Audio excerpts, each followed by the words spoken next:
우리는 지금 우리의 사회에 어떤 변동을 봅니다. 우리 시대의 급격한 변화를 봅니다. 결혼과 가정에 대한 개념과 의미가 상당히 바뀌어가고 있음을 보는 것이죠. 이전까지는 가족 그러면 한 남자의 아버지, 한 여자의 어머니가 한 몸을 이루어서 자녀들을 낳는, 그래서 그렇게 자녀들로 구성되는 그런 공동체를 가족이라고 이렇게 말했습니다. 그러나 요즘 들어서는 이런 형태의 가족은 하나의 선택지에 불과하죠. 이제 그런 가정을 인간관계의 기본 질서 중에 유일한 형태다라고 말하는 게 어려워집니다. 심지어 더 나은 형태다라고 주장할 수 없는 분위기가 만연되어 있기도 합니다. 먼저 결혼을 하지 않는 비혼 세대가 많이 늘어나고 있죠. 미혼이 아니라 비혼. 또 결혼을 한다 하더라도 아이를 낳지 않는 경우도 많이 있습니다. 아이 없는 부부 가정 많은 것이죠. 또 우리나라는 법으로는 아직까지 허용되고 있지는 않지만 동성끼리 결혼하는 그런 경우도 요즘 종종 있습니다. 신문에서 여러분 뉴스를 통해서도 여러분 보셨을 거예요. 또 결혼을 대신해서 동거하는 경우도 점점 많아지고 있죠. 또 결혼을 하지 않고 여인이 냉동정자를 기증받아서 임신하고 아이를 낳는 그런 경우도 연예인을 통해서 우리가 보기도 합니다. 또 우리가 알지 못하는 기이한 형태의 결혼들이 있고 기이한 형태의 가정이 구성되고 있어요. 우리는 이런 형태의 가정은 비정상적이다라고 말하는 것이 여러분 어려워지고 있는 그런 시대다는 것입니다. 게다가 우리는 가족의 역할이 있다. 즉 아버지로서의 역할이 있고 어머니로서의 역할이 따로 있고 자녀로서의 부모와 자녀로서의 그런 과정 속에서 질서가 있다라고 하는 것이 이제는 점점 흐려지고 있는 시대입니다. 제가 이렇게 말하면 많은 사람들이 목사님 그건 구태입니다. 구태적인 것입니다. 혹은 시대착오적입니다. 라고 이렇게 말하는 경우가 있죠. 요즘에는 모든 것을 동등하게 보는 시대이지 않습니까? 남편과 아내가 동등하다. 부모와 자식도 동등의 차원에서 바라봐야 된다. 이렇게 봅니다. 그리고 실리와 실용 혹은 편의의 차원에서 편한 대로 좋은 대로 하고 싶은 대로 결정되고 실행되는 그런 시대를 우리가 살아가고 있죠. 하지만 여러분 이런 문화를 일찍이 받아들인 저 서구 사회와 미국 같은 경우에는 물론 그래서 좀 더 나아진 모습도 없지 않아 있겠지만 훨씬 더 많은 부작용을 겪고 있는 것을 우리가 보게 됩니다. 가정의 실패가 이어지고 있습니다. 우리나라도 마찬가지예요. 여러분 가족이 어떻습니까?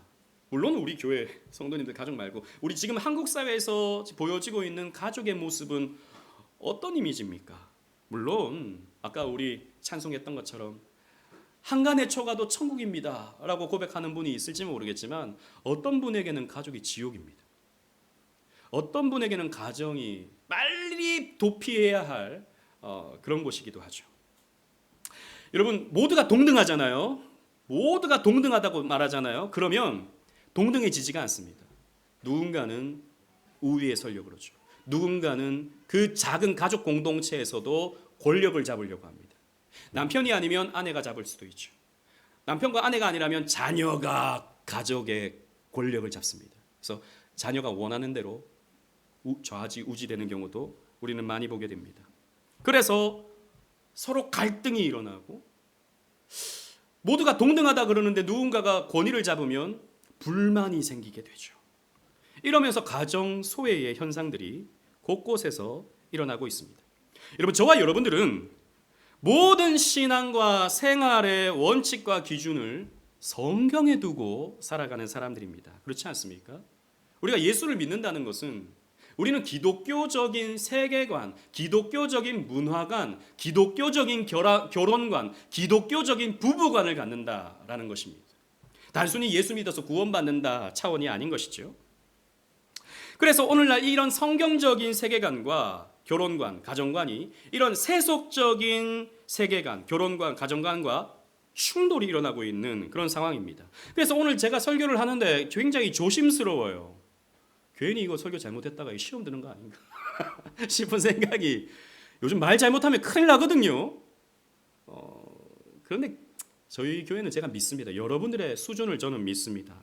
어떻게 보면 교회 밖에서 이 설교를 들으면요, 목사님 구시대적인 설교입니다, 궤변입니다, 이렇게 말할 것이 분명할 것입니다. 그러나 저는 성경의 진리, 성경의 원리를 여러분들에게 설교하는 목사입니다. 저는 성경대로 설교해야 할 책임이 있어요. 그리고 가정도 성경적인 의미를 여러분들에게 설명해야 할 책임이 있는 사람입니다.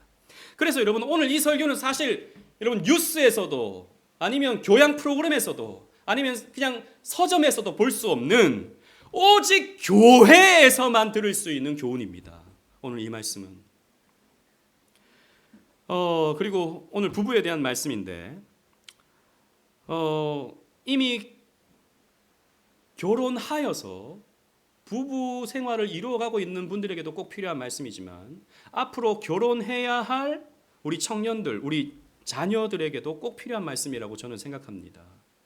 혹은 또 사별했거나 혹은 이혼했거나 이런 경우에도 우리 교회 가족 공동체를 이끌어가야 될, 또 나누어야 될 책임이 있는 성도님들이기 때문에 앞으로 또 자녀들을 교육하기 위해서, 성도님들을 권면하기 위해서 이런 말씀을 함께 나누는 것이 필요하다고 생각합니다. 우리 모두에게 적용되는 말씀이에요. 따라서 여러분 한번 들어보시고, 어떠한 결혼관이 더 좋은 결혼관인가? 성경에서 가르치는 것이 옳은가, 아니면 세상에서 가르치는 것이 옳은가 분별해보는 그런 시간이 되었으면 좋겠습니다. 오늘 본문은 최초의 결혼식 장면을 담아내고 있습니다.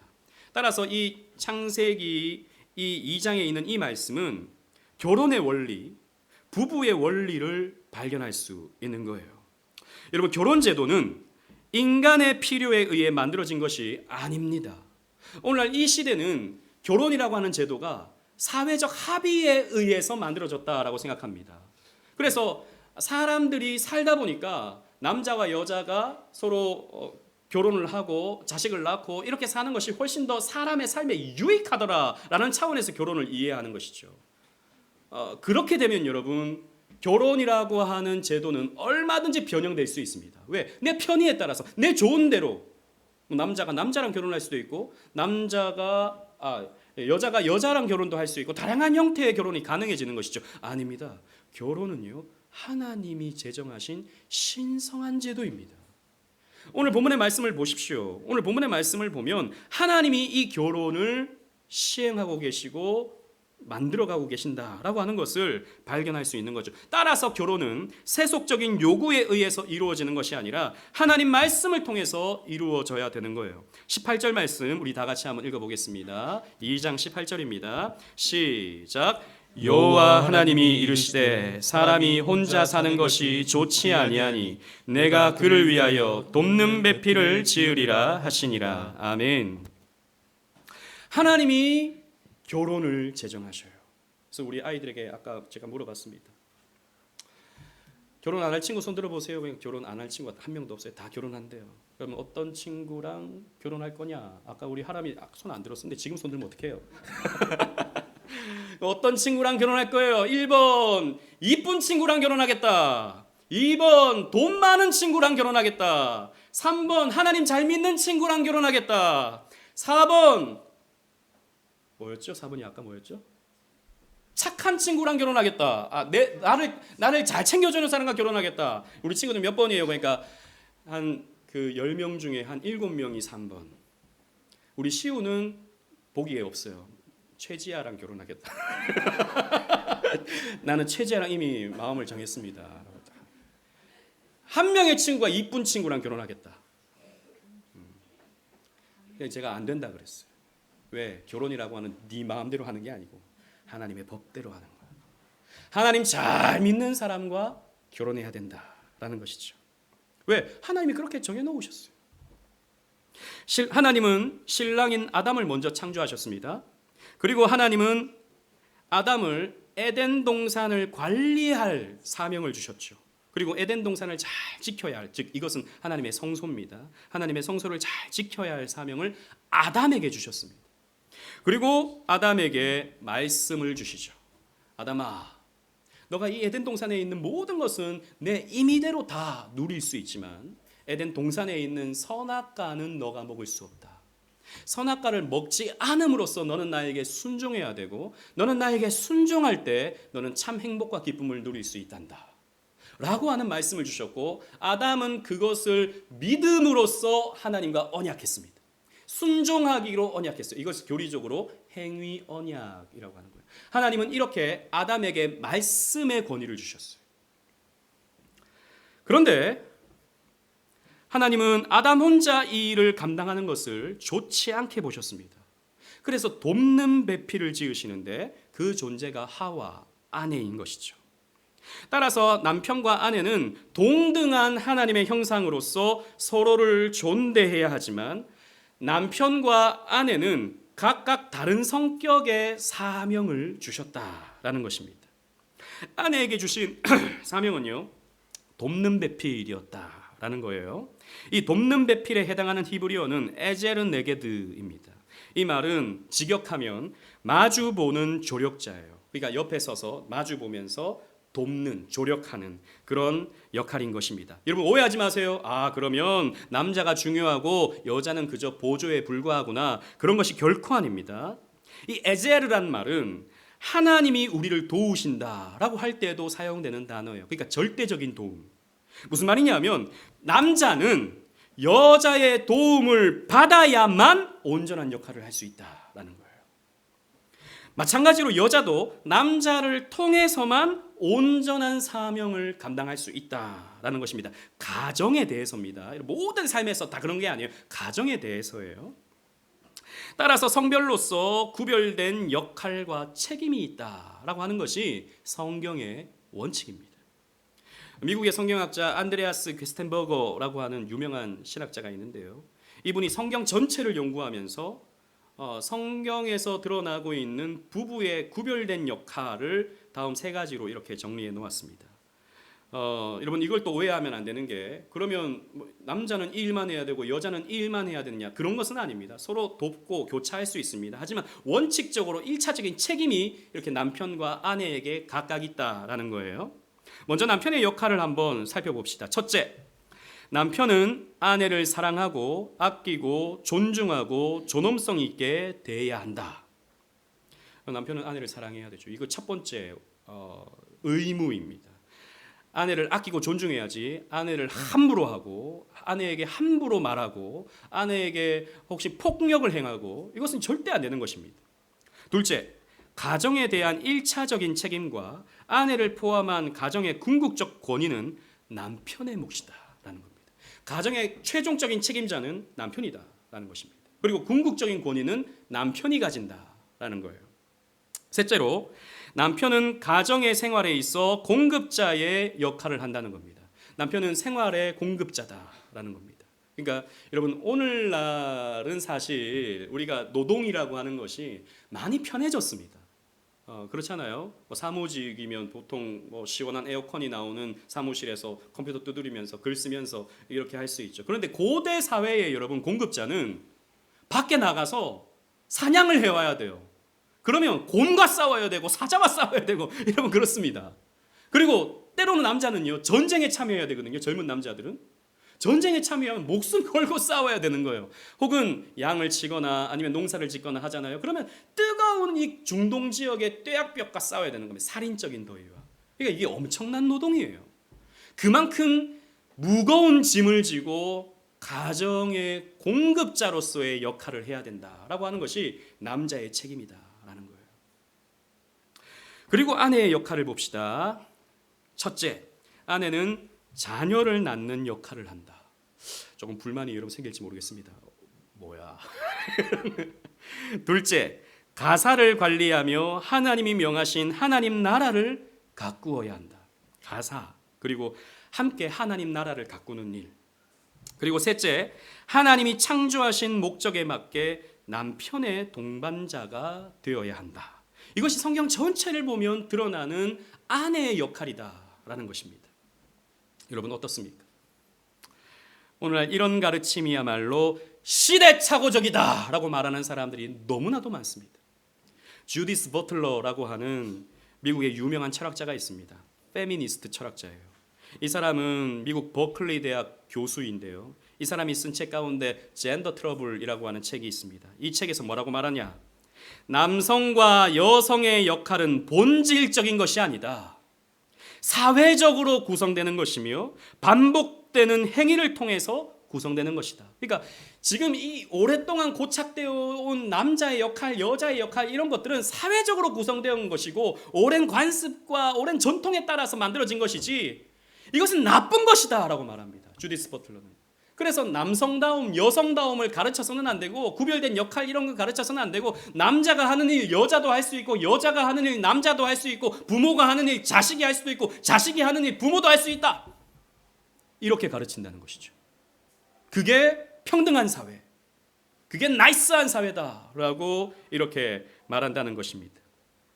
그래서 이런 주디스 버틀러에게 있어서 기독교적인 이런 부부의 역할은요 죄악시 됩니다. 지금 앞에서 말씀드린 것처럼 현대의 서구 사회는 이런 사상이 주류를 이루었습니다. 하지만 이런 사회는 점점 충돌하고 있죠.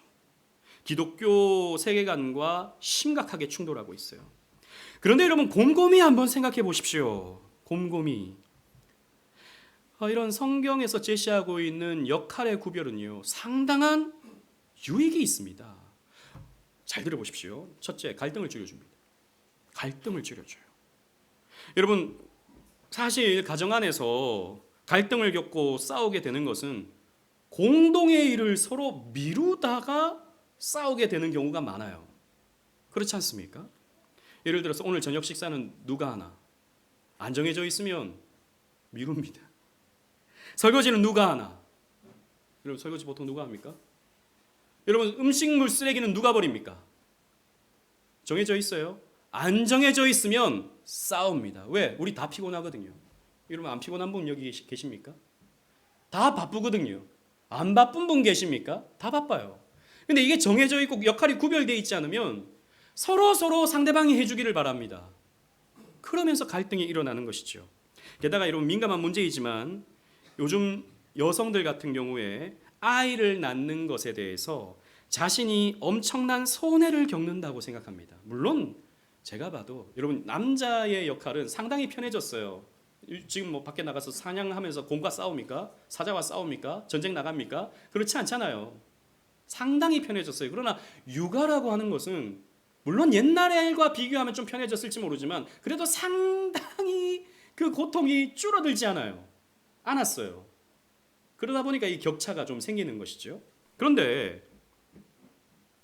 아이를 낳는 것보다 남편이 하는 사회적으로 성공하고 커리어를 이어가는 것이 훨씬 더 가치 있는 일이라고 여기게 되면서 불만이 쌓이는 것이죠. 불만이 쌓입니다. 왜 내가 이 고생을 해야 돼? 왜 나 혼자만 손해를 봐야 돼? 왜 나 혼자만 독박 육아를 써야 되는 거야? 라고 생각을 하게 되는 것입니다.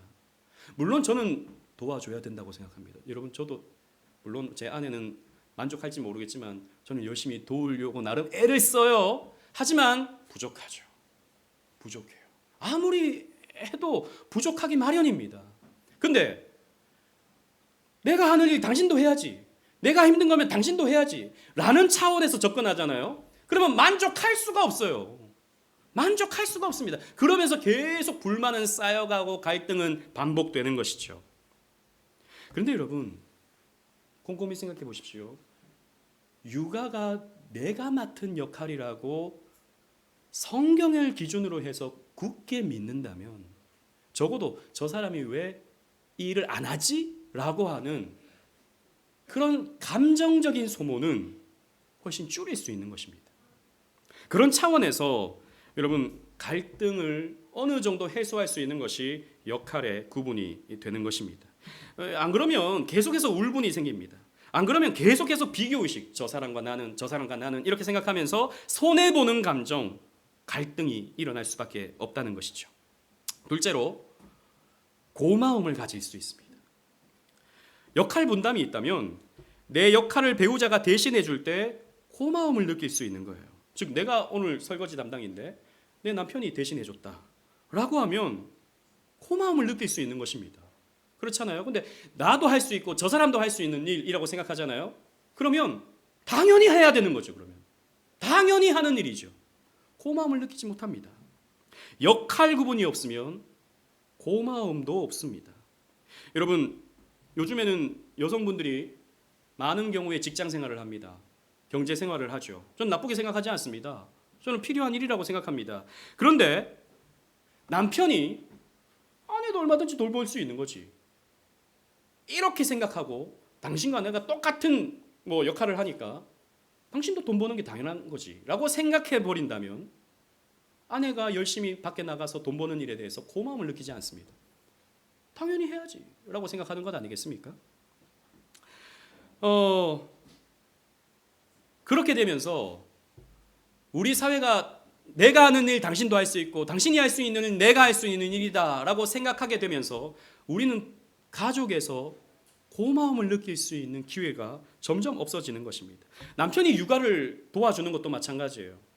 남편이 육아를 도와줄 때 당신 내가 나 혼자 힘든 일 당신도 똑같이 힘들어야 돼 라고 생각한다면 당연한 거죠.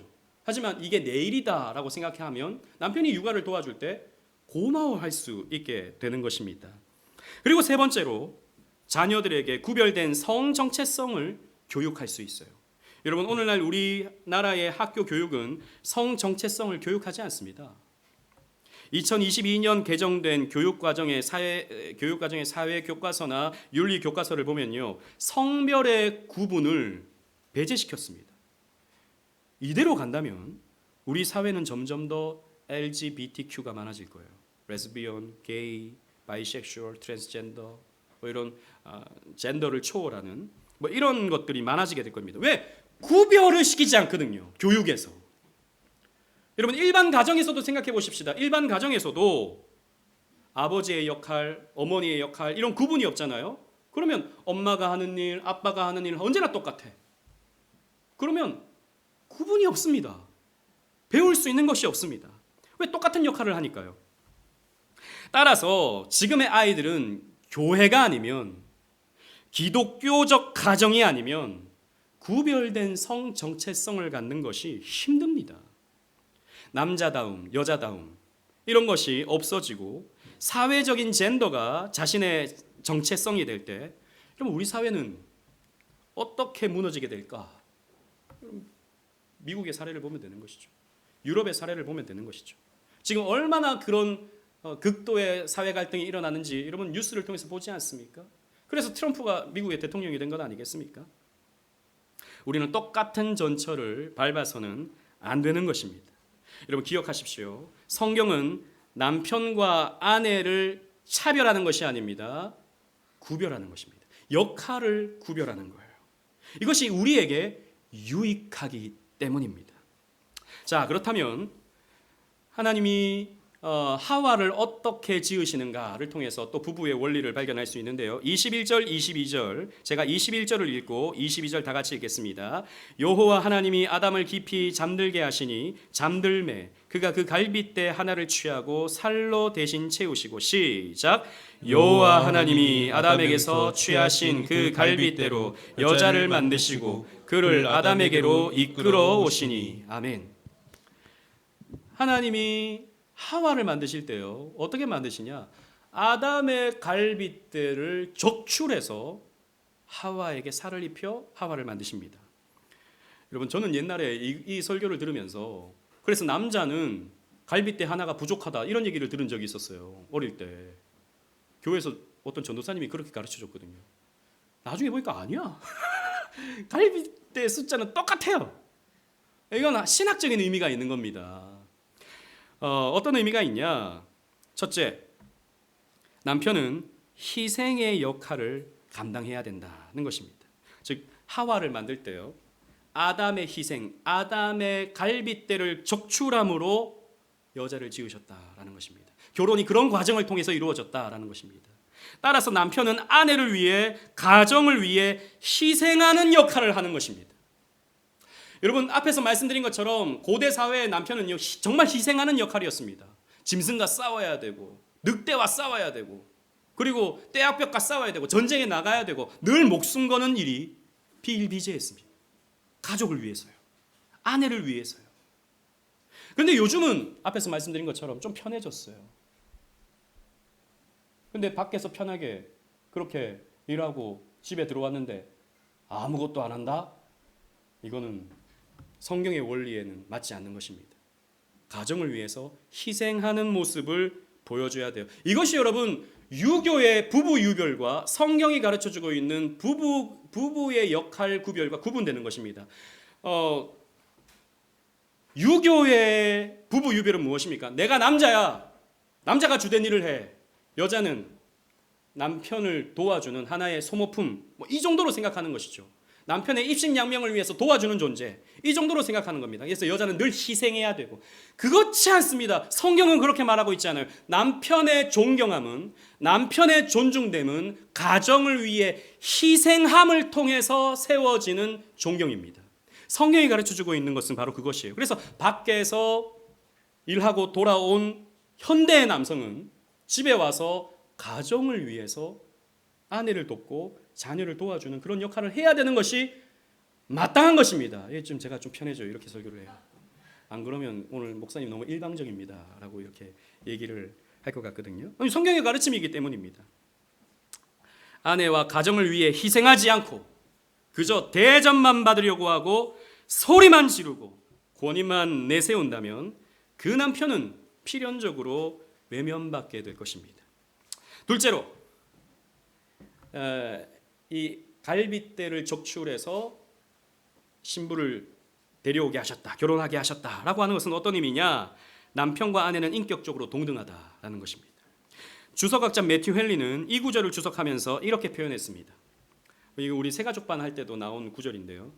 여자는 남자의 지배자가 아니기 때문에 머리뼈로 만드시지도 않으셨고, 남자에게 짓밟히면 안 되기 때문에 다리뼈로 만들지도 않으셨습니다.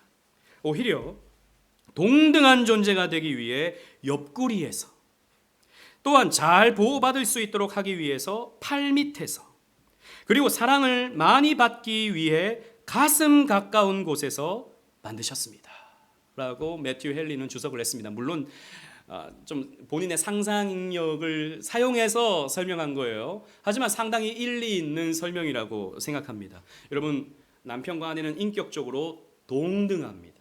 그래서 갈빗대로 만드셨다라는 거예요. 그리고 셋째로, 이게 참 힘든 건데, 잘 설명해야 되는 건데, 남편은 아내의 머리입니다. 표정이 별로 아무 감정이 없으신데, 여러분 왜 그렇습니까? 아내는 남편에게서 나왔기 때문입니다. 제 말이 아니고 성경의 말입니다. 바울은 이렇게 말합니다. 이는 남편이 아내의 머리됨이라고 말하고 있습니다. 에베소서 5장 23절에. 그래서 이 사도 바울은 여기에서 이렇게 말하죠. 아내의 머리는 남편이요, 남편의 머리는 그리스도요, 그리스도의 머리는 하나님이다 라고 이렇게 표현하고 있죠. 여러분, 이것을 또 오해하지 말 것은 존재론적인 머리됨이 아니라 질서상의 머리됨입니다. 즉 하나님이 남편에게 그 가정의 권위를 주셨다라는 것입니다. 남편은 가정의 보호자요, 가정의 리더로서 세워졌다라는 것입니다. 이 내용을 받아들이기 힘든 분들이 있을 수 있죠. 그런데 여러분 잘 들어보십시오. 예전에 저희 교회 청년들 한 몇 년 전에, 한 5년 전인가요? 청년들이 함께 강원도로 MT를 갔습니다. MT를 가서 서로 이제 소개하고 나누고 처음 막 이렇게 모였을 때니까, 그때 우리 현정이도 있었고 세이도 있었고 그랬었는데, 그때 서로 소개하면서 자신의 이상형에 대해서 이렇게 나누는 시간이 있었어요. 자신의 이상형에 대해서. 그러면서 자매들이 제 기억으로 한 3명 정도가 이 얘기를 했습니다. 어떤 사람이 좋은가? 어떤 사람에게 매력을 느끼는가? 그래서 발표 잘하는 남자가 매력적이래요. 발표 잘하는 남자. 그러니까 대학교에서는 발표 수업이 많잖아요. 옆에 나와서 PPT 탁 넘기면서 발표 잘하는, 아주 소신 있게 설명 잘하는 그런 남자가 매력이 있대요. 한 3명이 그런 얘기를 했어요. 여러분 한번 생각해 보십시오. 왜 그런 남자가 매력이 있을까요? 뭐 잘생긴 이런 것도 아니고 돈 많은 이런 것도 아니고 발표 잘하는 남자. 신뢰가 가기 때문이죠. 그죠? 신뢰가 가는. 그리고 어떻게 해야 될지에 대해서 방향을 제시하면서 그것에 대해서 설명해 줄 수 있는 리더십 있는 남자가 매력적인 것입니다. 그러니까 저는 많은 경우에 자매들이 그렇게 말하는 경우를 봤어요. 저한테 잘해줬으면 좋겠어요. 제가 하자는 대로 해줬으면 좋겠어요. 그렇게 말하면서 동시에 그 마음의 깊은 어떤 요구에는 자기 인생을 맡길 수 있는 신뢰가 되는 남자, 그리고 그런 상황에 대해서 설명을 잘해줄 수 있는 남자, 이런 사람이 매력이 있는 거죠. 제가 예전에 대학생들 이렇게 가르칠 때 뭐 연애하는 친구들 많잖아요. 그냥 무작정 그냥 여자 그 상대한테 잘해주기만 하는 그런 남자들 굉장히 많았거든요. 그런 친구들 보면 참 아쉬웠어요. 저렇게 아무리 해도 별 소용 없을 것 같은데. 여러분, 잘해주는 남자가 매력 있는 게 아니고 우리 청년 남자들 우리 주환이 잘 들어야 돼. 잘해주는 남자가 매력 있는 게 아니고요, 소신 있게 잘 이끌어주고 설명해주고 리더십 있게 잘 보호해줄 수 있는 그런 남자가 매력 있는 거예요. 맞습니까? 네, 몇 명이 고개를 끄덕이셨어요. 그리고 여러분, 제가 많은 경우에 또 예전에 그 청년들 가르칠 때 키 큰 남자들을 좋아하더라고요. 키 큰 남자들. 왜 키 큰 남자를 좋아합니까? 보호해 줄 수 있기 때문입니다. 요즘에 무슨 남자가 여자를 보호하고 그런 게 어디 있습니까, 목사님? 이런 본능적으로요, 그런 마음이 있습니다. 나를 보호해 주고 나를 지켜 주고 나를 이끌어 주는. 가만히 보면 우리의 본성에는 남자는 이끌 때에 활력이 생기고요, 여자들은요 그 보호를 받고 같이 따라가면서 조력자로서의 역할을 감당할 때 마음의 평안함이 있는 거예요. 정서적인 편안함을 느낄 수 있는 것입니다. 여러분, 하나님이 그렇게 지으셨기 때문이에요. 하나님이 그런 질서를 부여하셨기 때문입니다. 여러분, 이 질서를 무시하지 마십시오. 남편을 무시하고 다른 사람 앞에서 면박 주고 다른 사람 앞에서 창피 주고, 이것은요 하나님의 질서를 거스르는 것입니다. 최근에 제 아내랑 밥을 먹으면서 그 이혼 숙녀 캠프를 잠깐 봤어요. 거기 보니까 아내가 탈북한 사람인데 의사예요. 의사.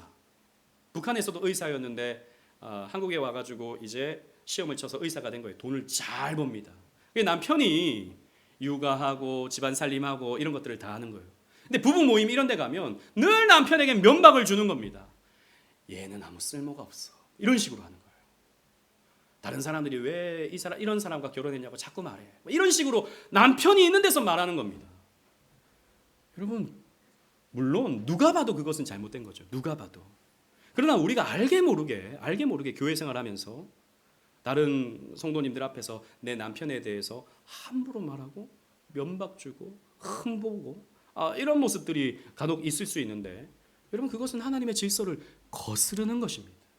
여러분, 대부분의 제가 이렇게 보면 아내들은 남편을 잔소리로 변화시킬 수 있다라고 믿는 것 같아요. 남편은 어떻습니까? 남편을 잔소리로 변화시킬 수 있습니까? 우리 집사님 그런 것 같아요? 우리 박경진 집사님? 아니래요. 제가 알기로는 불가능합니다. 잔소리를 계속 하잖아요. 그럼 남자는요, 엄마 생각이 납니다. 왜? 엄마가 잔소리 늘 하거든요. 여러분, 엄마랑 평생 살 수 있습니까? 없습니다. 엄마는 피해야 돼요. 도망가야 돼요. 그렇게 되는 것입니다. 그렇게 될 수 없어요. 여러분, 물론 제가 무조건 남편을 세워주고 무조건 남편을 편들어주고 그렇게 하라는 말씀이 아닙니다. 남편의 권위를 인정하시라는 겁니다. 남편의 리더십을 여러분 인정하셔야 된다는 것입니다. 또 이 말씀 잘못 들어가지고 오늘 목사님 말씀 들었지? 내 말 들어. 내가 네 머리야. 뭐 이렇게 말하면 안 되는 거예요. 여러분, 희생함을 먼저 보여주셔야 됩니다. 그리고 마지막으로 넷째로 그리스도와 교회의 관계를 보여줍니다. 바울은 남편과 아내 역할을 비밀로 보았어요. 에베소서 5장 31절로 33절, 제가 31절 32절을 읽고 33절 다 같이 읽겠습니다. 그러므로 사람이 부모를 떠나 그의 아내와 합하여 그 둘이 한 육체가 될지니 이 비밀이 크도다. 나는 그리스도와 교회에 대하여 말하노라. 시작. 그러나 너희도 각각 자기의 아내 사랑하기를 자신같이 하고 아내도 자기 남편을 존경하라. 아멘. 결혼은 비밀이다, 미스테리온이다 라고 사도 바울은 설명하고 있어요. 그러니까 비밀이라고 하는 것은 감추어진 뭔가가 있다는 거죠. 그러니까 결혼 생활은 하나의 표면적으로 드러나는 것이지만 결혼 생활을 통해 우리는 그리스도와 교회를 배운다라는 겁니다. 특히 이 여러분 아담이 어떻게 하와와 결혼하게 되는가를 보십시오. 아담이 잠듭니다. 여러분 성경에서 잠들면 무엇을 의미합니까? 죽음을 의미하죠. 그죠? 그리고 아담이 죽고 갈빗대가 적출되죠. 여러분 예수님께서 죽으시고 십자가에 달리셨을 때 창에 허리가 찔리십니다. 갈빗대가 적출되는 거예요. 거기에서 피가 쏟아지죠. 물과 피가 쏟아집니다. 그것을 통해서 어떻게 됩니까? 교회가 탄생하는 거예요. 교회에 생명이 부여되는 거예요. 마찬가지로 아내 되는 하와가 아담의 갈빗대 적출을 통해서 생명이 부여되고 생명의 삶을 살 수 있게 되는 것입니다. 하나의 비밀, 미스테리온이 결혼에 담겨져 있는 거예요. 따라서 우리는요, 결혼을 통해서 어떻게 그리스도를 섬기는가를 배웁니다. 아내는 남편을 그리스도께 순종하듯이 순종하는 것을 배우는 거예요. 남편은 그리스도가 교회를 어떻게 사랑했는지를 보면서 아내를 사랑하는 법을 배우는 것입니다. 그래서 결혼 생활을 통해서 우리가 이렇게 예수님 섬겨야 되는 거구나, 이렇게 우리가 사랑해야 되는 거구나 라고 하는 것을 배우는 거예요. 오늘날 많은 사람들이 이런 성경의 가르침에 손사래를 칩니다. 제가 아는 어떤 목사님이 결혼식장에서 주례를 하면서 그렇게 설교한 거예요. 남편은 아내를 그리스도가 교회를 사랑한 것 같이 사랑하셔야 되고, 아내는 남편을 교회가 그리스도께 순종하듯이 순종하셔야 됩니다 라고 설교를 했는데, 그때 참여했던 몇몇의 여청년들이 분노를 했대요. 어떻게 그런 설교를 하실 수 있냐, 성경에 그런 말씀이 있냐, 성경을 안 읽었나 봐요. 불만을 피워드려요. 어떻게 여자가 남편에게 순종해야 되냐고, 말도 안 되는 설교를 하셨다고 그렇게 했다는 거죠. 하지만 여러분, 이런 불만은 오늘날에만 갖는 것은 결코 아닙니다. 인간이 타락한 그 순간부터 하나님의 질서가 깨어졌죠. 창세기 3장 16절을 보십시오. 다 같이 한번 읽어보겠습니다. 시작. 또 여자에게 이르시되 내가 내게 임신하는 고통을 크게 더하리니 내가 수고하고 자식을 낳을 것이며 너는 남편을 원하고 남편은 너를 다스릴 것이니라 하시고. 아멘. 여기서 보면 너는 남편을 원한다 그랬죠. 남편에게 남편을 갈망한다, 남편을 막 사람호한다, 이런 차원에서도 해석될 수 있지만, 여기 히브리어 원어를 보면 테슈카라는 말인데 이 말은 지배하다라는 뜻도 있어요. 지배하다.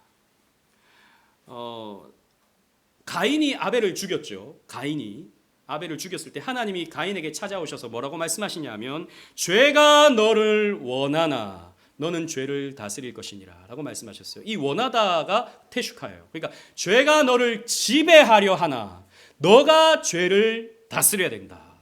죄가 인간을 지배하려 든다는 것이죠. 마찬가지로 여기에서도 지배하다로 해석하는 것이 조금 더 옳은 것 같습니다. 즉, 너가 남편을 지배하려고 들지만 남편이 너를 다스리려고 너를 누를 것이다. 이 갈등이 일어난다는 거죠. 필연적으로 타락한 가족의 모습이 바로 서로의 우위권을 가지려고 하다가 갈등이 일어난다라는 것입니다. 그렇지 않습니까? 오늘날 우리 사회가 그런 서로의 주도권을 잡으려고, 우리 창기 형제가 이제 9월 달에 결혼하는데 누군가는 그런 말 할 거예요. 초장에 잡아야 된다, 이런 말을 할 거예요. 초반에 잘 잡아야 돼, 안 그러면 잡혀먹어, 이런 식으로 말하는 분들이 있을 거예요. 그러나 십자가의 은혜로 말씀으로 돌아가는, 즉 개혁되는 부분은 서로의 질서를 바르게 세웁니다. 여러분 순종과 사랑의 특징을 보십시오. 순종해야 된다. 사랑해야 된다. 사실 다른 말이 아닙니다. 이 말은 무슨 말입니까? 희생해야 된다라는 것입니다. 희생 없이 순종하지 못하고 희생 없이 사랑하지 못합니다.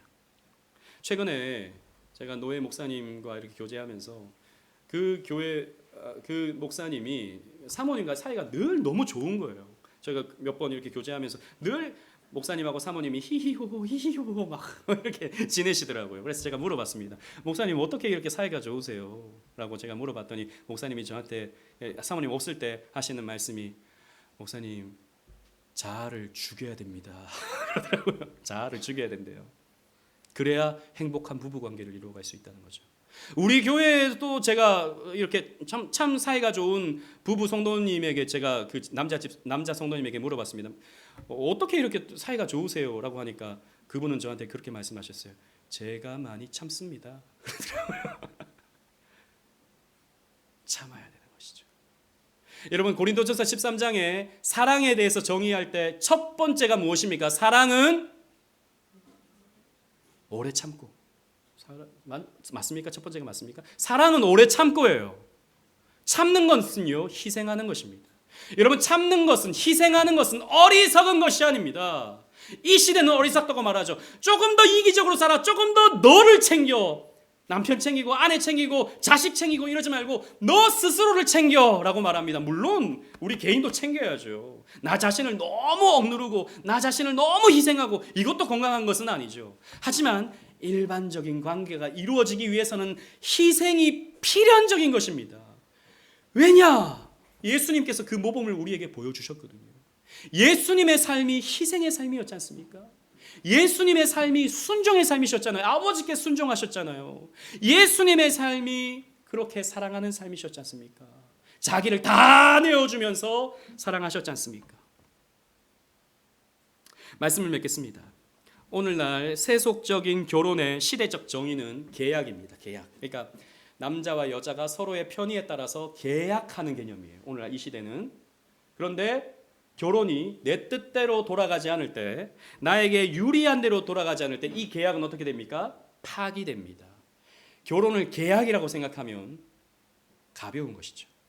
반면에 완전 다른 극단에는 로마 가톨릭이 있습니다. 로마 가톨릭은 결혼을 뭘로 보냐 하면 성례로 봅니다. 성례. 우리는 세례와 성찬을 성례로 보잖아요. 로마 가톨릭은 성례가 7개가 있습니다. 그 가운데 하나가 결혼입니다. 그래서 구원의 완성을 이루기 위해서는 결혼 성사를 해야 돼요. 결혼을 해야 돼요. 그래서 로마 가톨릭은 성당은요 법적으로 결혼이 금지되어 있습니다. 그러나 불법적으로 다 이혼을 하는 거예요. 우리는 계약도 아니고 성례도 아닙니다. 장로교회는 무엇입니까? 언약입니다. 하나님의 언약으로 보는 거예요. 그래서 하나님의 언약의 말씀으로 세워지고 언약의 말씀으로 지켜지는 것이 장로교회의 결혼관입니다. 그래서 장로교회는 이혼할 수 있는 조건들이 있습니다. 행음을 하거나 아니면 고의적인 유기, 그리고 불신자가 갈라지게 한다면 갈라질 수 있는 뭐 이런 여러 가지의 이혼의 조건들이 있어요. 하지만 하나님의 언약 안에서 이루어졌기 때문에 이것은 신성한 것이죠. 따라서 여러분 가장 좋은 결혼식은, 앞으로 우리 또 결혼식을 해야 되는데 가장 좋은 결혼식은 이 결혼의 언약적인 의미가 잘 드러나는 것입니다. 하나님을 대신하여 목사가 주례를 하고, 신랑이 먼저 지음을 받았기 때문에 신랑이 먼저 입장을 하고, 하나님을 대신해서 신부를 아버지가 신랑 앞으로 데리고 오는 것이죠. 그리고 언약의 말씀을 듣고 그 언약의 말씀에 근거하여 서약을 합니다. 그리고 하나님은 목사를 대신해서 축복을 베풀어 주시는 것이죠. 이것이 기독교인의 결혼식입니다. 여러분 자꾸 요즘에 다른 순서들, 다른 번잡한 것들 많이 들어가는데, 물론 무조건 들어가면 안 된다는 것은 아니지만 이게 명확하게 드러나야 되는 거예요. 이게 명확하게 드러남을 통해서 우리는 언약적인 삶을 결혼관계 속에서 살아가는 것입니다. 따라서 믿음의 가정은 하나님의 언약의 말씀을 가장 귀하게 여기고 말씀의 지시를 따르는 가정이 되어야 됩니다. 참 행복은 세상에 있지 아니합니다. 말씀 안에 있습니다. 이 은혜를 누리는 우리 사랑하는 모든 오직은혜 교회 성도님들 되시기를 주님 이름으로 축원합니다. 아멘.